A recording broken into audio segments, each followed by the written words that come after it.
Hello students, good morning.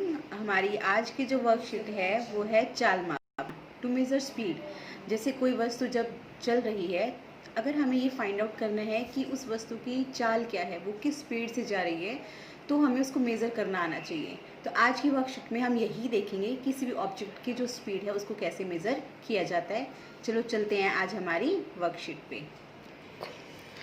देखो बच्चों, जैसे कि आप पहले क्लासेस में पढ़ के आ चुके हो, जो चाल होती है उसको आप कैसे फाइंड आउट करते हो? दूरी बटे समय। स्पीड इज़ डिस्टेंस अपॉन में टाइम। अगर आप इसकी डेफिनेशंस भी पता करोगे या फाइंड आउट करोगे तो स्पीड की डेफिनेशन क्या होती है? The distance travelled by any object per unit time, कि प्रति इकाई समय में किसी भी वस्तु द्वारा तय की गई दूरी, वो उसकी क्या कहलाएगी? चाल। अब देखो, एक स्कूल पिकनिक के लिए जाते समय सोनिया ने बस द्वारा तय की गई दूरी पर ध्यान देने का फैसला किया। दैट मीन्स सोनिया जो है स्कूल पिकनिक के लिए जा रही थी, तो उसने सिर्फ एक चीज़ नोट की कि जब हम वहाँ तक पहुँचे तो हमने कितना डिस्टेंस ट्रेवल किया, कितनी दूरी तय की, परंतु वह नहीं जानती थी कि इसकी गणना कैसे की जाती है। ठीक है, तो उसने सिर्फ दूरी नोटिस कर ली। अब आप मुझे बताओ, सिर्फ उसको दूरी पता है बट उसको समय के बारे में नहीं पता कि कितना समय हमें लगा, तो क्या वो चाल फाइंड आउट कर लेंगे? बिल्कुल नहीं कर पाएंगे। अगर हमें चाल निकालनी है उसके लिए हमें दूरी और समय दोनों का पता होना बहुत ज़्यादा ज़रूरी है। उसके बाद देखो, यदि आपको किसी वस्तु की चाल ज्ञात हो जाए, दैट मीन्स हमें चाल पता है, आप दिए गए समय में उसके द्वारा चली गई दूरी ज्ञात कर सकते हैं। अगर हमें बेटा चाल दे दी जाए, समय दे दी जाए, तो हम दूरी को निकाल सकते हैं। तो यहाँ पर दूरी का फॉर्मूला क्या होगा? दूरी बराबर है चाल गुना समय। इंग्लिश में अगर आप कहोगे, distance equal to speed into time. अब बात यह है कि ये फॉर्मूला कैसे आया। मैं आपको सिर्फ इतना ही कहना चाहूँगी, आप सिर्फ एक ही फॉर्मूला याद रखना। इसी फॉर्मूले से आप अगले दो फॉर्मूले इजीली निकाल सकते हो। ये मैं आपको 2 मिनट बाद बताती हूँ। अब आगे देखो, आप यह भी ज्ञात कर सकती हैं कि दी गई चाल से, मतलब चाल दे दी गई है, चलने वाली कोई वस्तु किसी दूरी को, दूरी दे दी गई है, कितने समय में तय करेगी। दैट मीन्स चाल आपको दी है, दूरी आपको दी है, कि आप समय फाइंड आउट कर सकते हो? बिल्कुल कर सकते हो।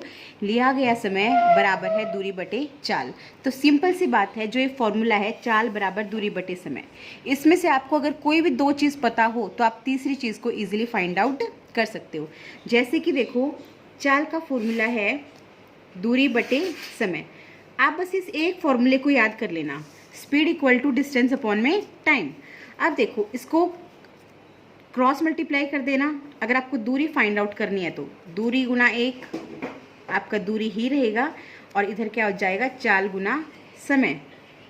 तो दूरी का आपका फॉर्मूला जो है वो क्या बन जाएगा? चाल गुना समय।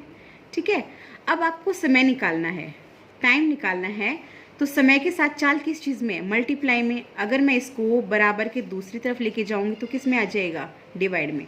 तो दूरी बटे चाल। तो समय निकालने के लिए फॉर्मूला क्या बन जाएगा? दूरी बटे चाल। तो इस एक फॉर्मूले से आप दोनों फॉर्मूलेस फाइंड आउट कर सकते हो, और अगर आपको ऐसा नहीं समझ में आता है तो आप इनको लर्न भी कर सकते हो। बाकी बहुत इजी है, कोई ज़्यादा दिक्कत नहीं है। उसके बाद देखो, जैसे ये तो हो गया कि हम कैसे मेज़र कर सकते हैं। जब हम किसी भी गाड़ी से जाते हैं, जैसे मोटरसाइकिल से अगर हम जा रहे हैं, तो आपने देखा होगा उसके ऊपर ऐसा एक डैशबोर्ड बना होता है। ठीक है, उस डैशबोर्ड में जब गाड़ी चलती है, बाइक जब चलती है, तो उसमें जो यहाँ पर एक नीडल होती है, सुई होती है, जो क्या है, ऐसे टर्न करती रहती है, वो आपकी रिप्रेजेंट करती है स्पीड को। गाड़ी के अंदर जो भी आपका डैशबोर्ड पे ये लगा होता है, ये आपकी स्पीड को हमेशा ही किलोमीटर पर आवर में शो करता है। तो ऐसा यंत्र जो गाड़ी की स्पीड को मेज़र करे, उसकी चाल को मापे, तो उस यंत्र को कहा जाता है चाल मापी, स्पीडोमीटर। ठीक है, ऐसा ही गाड़ी में जो है एक ऐसा यंत्र होता है जो दूरी को मेज़र करता है, तो उस यंत्र को या उस मीटर को बोला जाता है पथमापी, ओडोमीटर।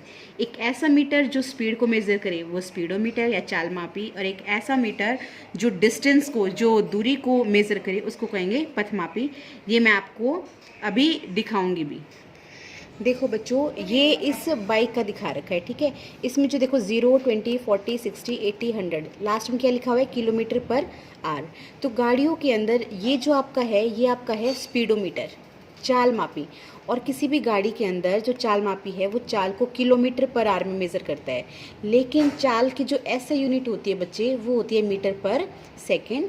बट हमारी गाड़ियों के जो स्पीडोमीटर होते हैं, चाल मापी जो होते हैं, वो उसकी चाल को किलोमीटर पर आवर में मेज़र करते हैं।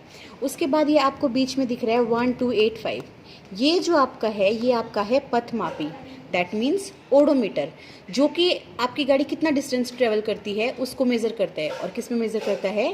किलोमीटर्स में। ठीक है, उसके बाद हम अब एक बार डिस्कस कर लेंगे क्वेश्चंस को। अब देखो बेटा, आपके लिए ये 4 क्वेश्चंस दिए हुए हैं। फर्स्ट क्वेश्चन है, एक उपकरण जो किसी गतिमान वाहन द्वारा तय की गई दूरी को मापता है। ये आप खुद बताओगे, मैंने अभी अभी बताया है कि गाड़ी के अंदर एक ऐसा मीटर होता है जो दूरी को मापता है, तो आपको बताना उसे क्या कहते हैं। सेकंड है, चाल मापी यंत्र किसी गतिमान वाहन की गति को डैश में मापता है। मैंने आपको अभी अभी बताया था कि आपकी गाड़ियों में जो चाल मापी यंत्र लगा होता है, जो स्पीडोमीटर होता है, वो जो गाड़ी की स्पीड है उसको किस में मेज़र करेगा?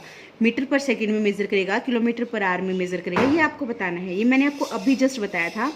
थर्ड है, वाहन द्वारा तय की गई दूरी, तो आपको दूरी का बेटा फॉर्मूला पता होना चाहिए और इसको पूरा फिल करना है, कंप्लीट करना है। फोर्थ क्वेश्चन है, समय, समय का फॉर्मूला क्या हो जाएगा? तो समय का फॉर्मूला यहाँ दिया हुआ है, तो आप इसकी हेल्प से इस क्वेश्चन को कर सकते हो। और दूसरी चीज़ है कि आज का टॉपिक यहीं पर कंप्लीट होता है, और इन क्वेश्चंस को आप अच्छे से समझ लेना और इन क्वेश्चंस को लर्न कर लेना, ताकि आपको आने वाले एग्ज़ाम्स में कोई भी दिक्कत जो है क्रिएट ना हो। धन्यवाद।